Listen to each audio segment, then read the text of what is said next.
Taking a blow to his outsize ego, U.S. President Donald Trump has agreed to the Democrats' terms to end the debilitating government shutdown temporarily so that they could work on a separate border security plan, paving the way for a regular budget.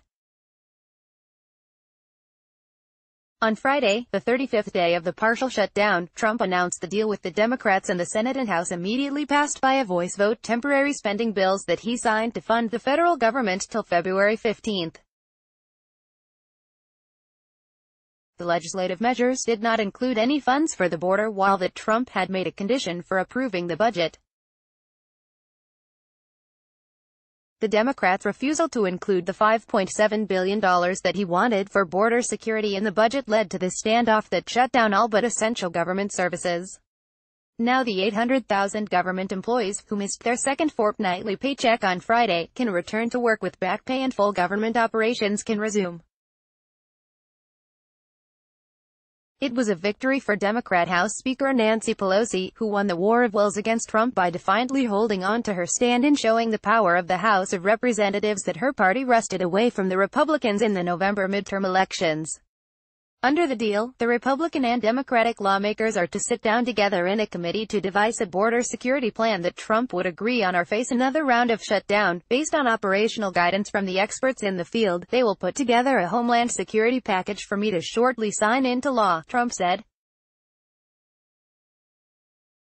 Democrats wanted to separate the budget and border security, and that's what we got, Chuck Schumer, the Democratic Party leader in the Senate, told the media. Pelosi said, "I do have to say that I am optimistic. I see every challenge or every crisis as an opportunity to right things for the American people."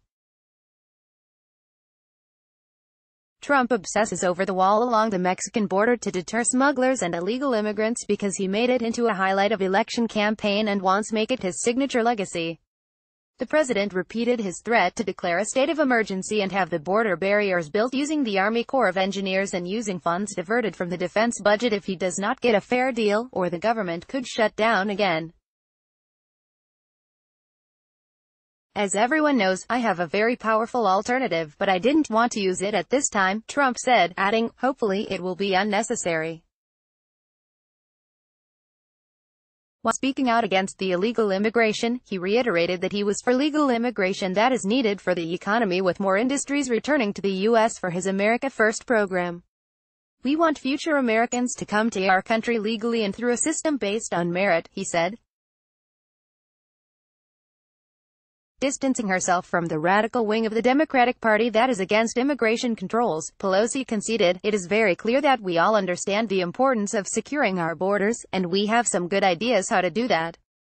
Now both the Democrats and Trump will have to overcome objections from the vociferous fringes of their bases to find a solution to the border and the broader immigration crisis." The first signs of Trump wilting came on Wednesday when he agreed to Pelosi's demand to delay the State of the Union address after having taunted her for several days over her refusal to let him speak to the joint session of Congress on January 29. In retaliation, he had even refused her the use of a military plane to visit U.S. troops in Afghanistan. On Thursday, 6 of his party's senators crossed the floor to vote for a Democrat resolution to end the shutdown, although that another Republican Party resolution also failed to get the required votes to pass. Polls showed that his shutdown move was backfiring, and steadily more Americans were blaming him for it, rather than Democrats. Having to give in with nothing to show for it is a blow for Trump, who has boasted about his deal-making skills as a businessman, and even written a book, The Art of the Deal. Now Trump is recasting the border wall, which had the image in his campaign of a tall concrete structure, into a high-tech barrier that also uses drones, rather than a physical one with only some stretches of a see-through steel fence. "We do not need 2,000 miles of concrete wall from sea to shining sea. We never did," he said. If he gets such a package, that could include more personnel and immigration judges, rather than the wall, he could pretend he got what he wanted. His position is weakened both domestically and internationally, and this could impact his policies and strategies in a host of ways. Ultimately, the shutdown proved to be pointless exercise. It is a disgrace that hundreds of thousands of American workers and their families had to suffer because of this senseless shutdown, tweeted Kamala Harris, the Indian-American senator, who has announced that she wants to contest the 2020 presidential election. Arul Lewis can be reached at arul.latians.in and followed on Twitter at arulawis, KSK.